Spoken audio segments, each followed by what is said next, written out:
Hello, ഇന്നത്തെ ഉച്ചയൂണിൻ്റെ സമയമായിട്ടോ. ഇന്ന് മത്തി മീൻ കറിയാണ്. വലിയ മത്തിയൊന്നുമല്ല, കുഞ്ഞു മത്തിയാണ് കേട്ടോ. അത് ശരിക്കും പറഞ്ഞാൽ കഷ്ണങ്ങളാക്കാനൊന്നുമില്ല, ചെറിയൊരു പീസ് മാത്രമേ ഉണ്ടാവുള്ളൂ. പക്ഷേ മീൻ വാങ്ങാതിരിക്കാനും പറ്റത്തില്ല, കാരണം വീട്ടിൽ പൂച്ചക്കുട്ടിയുണ്ട്. പിന്നെ എനിക്കും മീൻ കറി ഉണ്ടെങ്കിലേ ചോറ് കഴിക്കാൻ രസമുണ്ടാവും. നമുക്കങ്ങനെയാണല്ലോ സാധാരണ.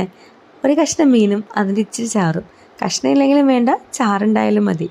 പിന്നെ പൊരിച്ച മീൻ അതത്ര മസ്റ്റൊന്നുമല്ല, പക്ഷെ എന്നാലും അത്യാവശ്യം ഉണ്ടായിരുന്നെങ്കിൽ കുറച്ച് വലിയ ചാള നോക്കിയിട്ട് അമ്മ അത് പൊരിച്ചു തന്നു കേട്ടോ. പിന്നെ കോവയ്ക്ക മെഴുക്കുവരട്ടി ആക്കിയത്. കോവയ്ക്ക മെഴുക്കുവരട്ടി ഞങ്ങളിങ്ങനെ അല്പം വെള്ളം ഒഴിച്ചിട്ടാണ് വേവിക്കാറ്. അടിയിൽ പിടിച്ചു കഴിഞ്ഞാൽ വലിയ പാടാണല്ലോ.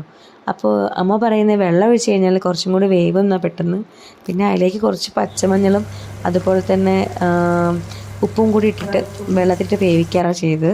പിന്നെ പച്ചമുളക് ഇട്ടതുകൊണ്ട് അല്പം എരിവിന് കുറവൊന്നും ഉണ്ടാവില്ല.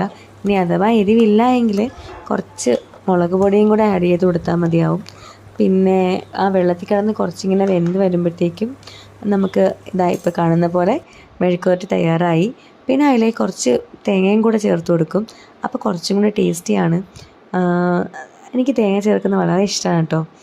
ഇന്നത്തെ ഊണ് കാലമായി കഴിഞ്ഞു.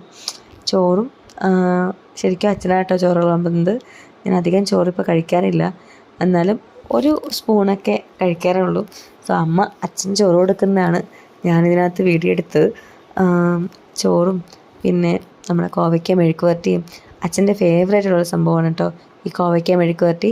അതുകൊണ്ട് തന്നെ അച്ഛൻ ചെടി നടുമ്പോൾ ആദ്യം കോവയ്ക്ക, അതാണ് എപ്പോഴും പ്രയോറിറ്റി കൊടുക്കാറ്. പിന്നെ മീൻ കറിയും പിന്നെ പൊരിച്ച മീനും. ഇതാണ് ഇന്നത്തെ സ്പെഷ്യൽ ഡിഷസ് എന്ന് പറയുന്നത്. നിങ്ങളെല്ലാവരും ഊണ് കഴിച്ചോ? Thank you.